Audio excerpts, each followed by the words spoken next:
हाफिज हसान अहमद खोखर साहब का रुख कर लेते हैं। हाफिज साहब, पाकिस्तान का तनख्वाहदार तबका सबसे ज़्यादा टैक्सों का बोझ उठाता है और हुकूमत जो है तमाम तर कोशिशों के बावजूद रिटेलर्स को टैक्स नेट में लाने में कामयाब नहीं हो पा रही है। आपको क्या लगता है कहाँ कमज़ोरी है यहाँ पे?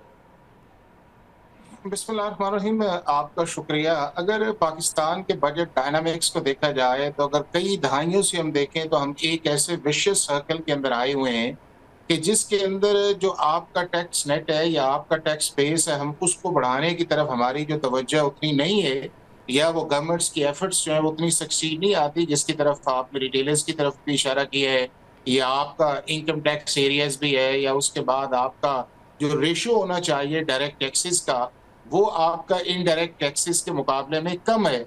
तो उस कॉन्टेक्स्ट के अंदर देखा जाए तो फिर बर्डन जो है वो पड़ता वही है कि जो ऑलरेडी आपके टैक्स नेट के अंदर मौजूद है, और सबसे ज्यादा बर्डन जो है वो आपका सैलरीड क्लास पे पड़ता है कि आपका तकरीबन जो है 1/4 जो है उससे भी ज्यादा जो है वो सैलरीड क्लास की कॉन्ट्रीब्यूशन जो है वो बजट्स के अंदर उसके अंदर आती है।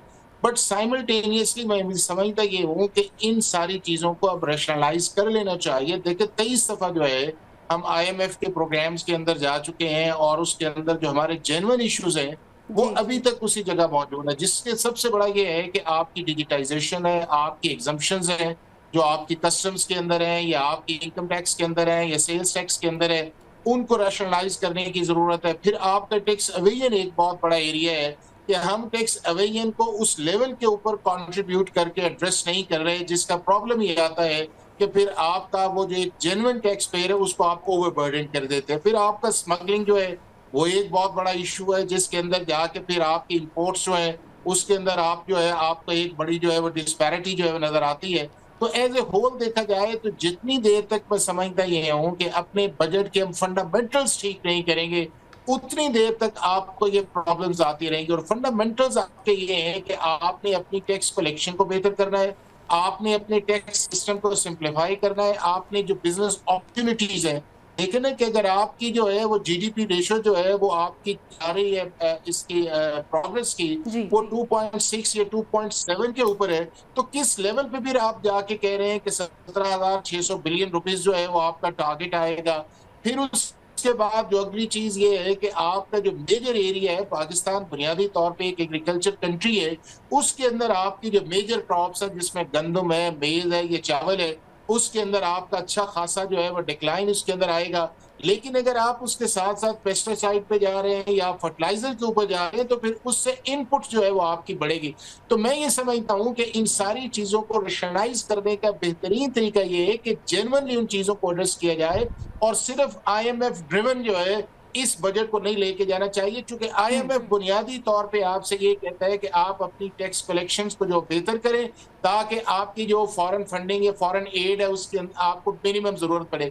लेकिन जितनी देर तक आप बिजनेस अपॉर्चुनिटीज पे नहीं जाएंगे, जितनी देर तक आप इन चीजों को रैशनलाइज नहीं करें, जितनी देर तक एक सेक्टर जो है उसे बहुत ज्यादा एग्जम्पशंस मिल रही है, आईपीपी आपका बहुत बड़ा है, आपकी जो स्टेट ओन ओन एंटरप्राइजेज है वो तकरीबन 1,000 अरब रुपए के है आपका, उसके बाद जो है 1,000 अरब रुपया जो है वो आप दे रहे हैं इसके अंदर जो आपका इंटरेस्ट ऑन लोन जो है। तो मेरा ये ख्याल ये है कि इन सारी चीजों को गवर्नमेंट जो है फेडरल गवर्नमेंट प्रोविंसेस के साथ मिलके जो है एक ऐसी स्ट्रेटेजी की तरफ जाए कि जिसकी तरफ आपकी ग्रोथ भी आए, और पाकिस्तान का आम आदमी जो है वो इफेक्ट ना आए। जो पाकिस्तान आम आदमी की जो बेसिक चीजें हैं जिसके अंदर उसका दूध है, बेकरी है, बच्चों की आइटम्स है, स्टेशनरी उस चीज के अंदर आई है। फिर पेट्रोलियम के ऊपर इतनी लेवी आपकी बढ़ा देना कि जी आप 78 रुपीज से आप 100 रुपीज के अंदर कर दें, और फिर जिस तरह इशारा किया गया है कि तकरीबन 5,500 ट्रिलियन जो है वो एग्जम्पशन है।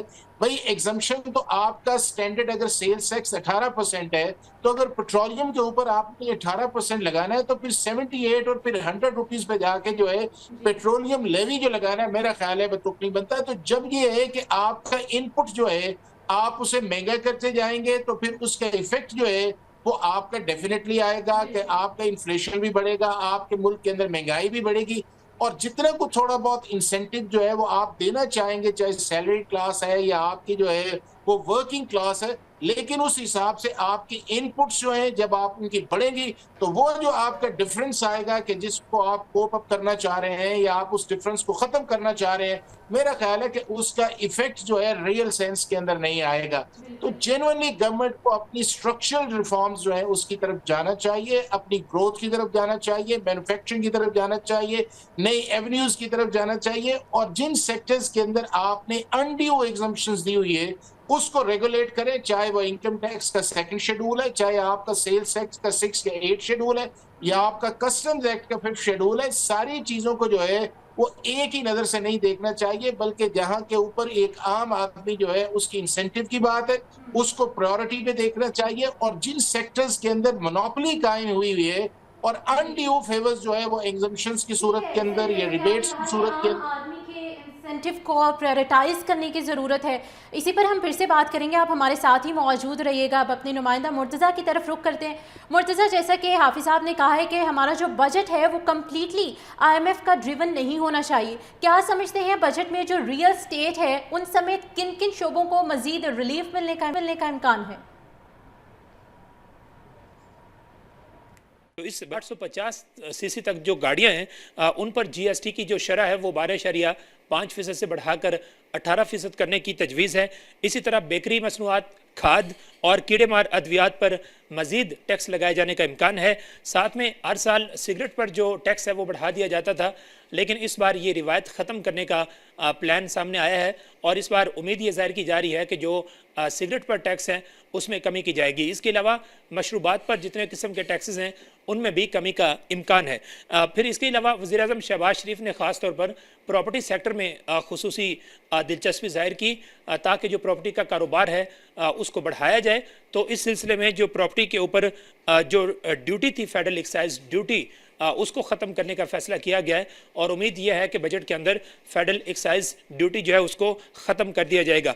लेकिन साथ में जो प्रॉपर्टी के ऊपर कैपिटल जो गेन टैक्स है उसकी शरह में इजाफे करने की भी तजवीज़ सामने आई है।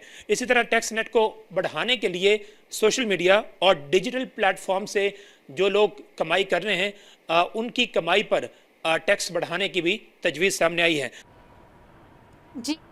जी ठीक है मुर्तज़ा, आप हमारे साथ ही रहिएगा। नाज़रीन, अब हमारे साथ मौजूद हैं माहिर मुआशरात आरिफ हबीब सर, हमारे साथ मौजूद हैं। सर, बहुत शुक्रिया आपके वक्त का। मैं आपसे पूछना चाहूँगी कि पहले ही जो पाकिस्तान का ज़रूरी सेक्टर है उसकी ग्रोथ इंतहाई कम जा रही है, इसके बावजूद हुकूमत बजट में किसानों को रिलीफ देने के बजाय खाद और साथ ही साथ कीड़े मार अद्वियात मुसलसल महंगी करने की भी तैयारी कर रही है। क्या कहेंगे इस हवाले से? हुकूमत को इस हवाले से क्या पॉइंट्स कंसीडर करने चाहिए? आई थिंक ये जो ग्रोथ बिल्कुल कम है, और स्टेबलाइजेशन हासिल करने के लिए ग्रोथ पे जो है वो हुकूमत की तवज्जो कम रही है, और इसी वजह से हमने देखा कि ग्रोथ के नंबर जो है वो अच्छे नहीं आए हैं। आई थिंक फार्मर्स को इस वक्त जो है वो सपोर्ट की ज़रूरत है। उनके ऊपर कोई और मजीद किसी किस्म की कॉस्ट को लोड करना या बोझ डालना जो है वो एडवाइजेबल नहीं है, बिल्कुल, क्योंकि इसका एक बहुत ये हमें पाकिस्तान को फूड सिक्योरिटी प्रोवाइड करते हैं, और उनकी जो हद्दुल इम्कान उनको जो है वो सपोर्ट करना चाहिए, ताकि उनकी इकोनॉमी जो है वो बेहतर हो और उनके लिए अफोर्डेबल हो, तो वो ज़्यादा से ज़्यादा जो है प्रोडक्शन में जो है वो इनकरेज है उसके लिए। तो ये इकदाम जो है करने, और इनके ऊपर कॉस्ट लोड करना is not a good proposal.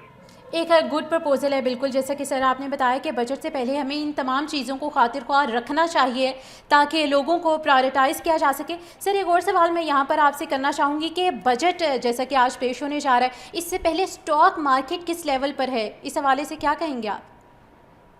तो माशाल्लाह हाईएस्ट एवर लेवल पर है, हाईएस्ट एवर लेवल पे है, और इसमें ज़ाहिर है जो स्टेबलाइजेशन आई है उसको भी रिफ्लेक्ट कर रहा है। जो इंटरेस्ट रेट्स में कमी आई है उसको भी ये वैल्यूएशन जो है वो रिफ्लेक्ट कर रहे हैं। तो उम्मीद की जाती है कि अब इस बजट के अंदर हुकूमत जो है वो ग्रोथ के लिए इकदाम करेगी, और ग्रोथ उन एरियाज में कि जिसपे फॉरेन एक्सचेंज के ऊपर प्रेशर ना आए, लाइक ये एग्रीकल्चर, कंस्ट्रक्शन, IT, ये ऐसे एरियाज हैं जहां मतलब ये है कि वो फॉरेन एक्सचेंज बचाएंगे भी, कमाएंगे भी, और उनसे जो है वो एम्प्लॉयमेंट अपॉर्चुनिटीज़ भी बढ़ेंगी।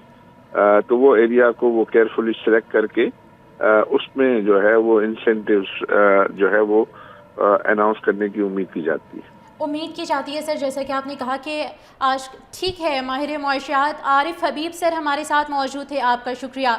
इस्लामाबाद से मुर्तज़ा राय हमें से अपडेट कर रहे थे, आपका भी शुक्रिया।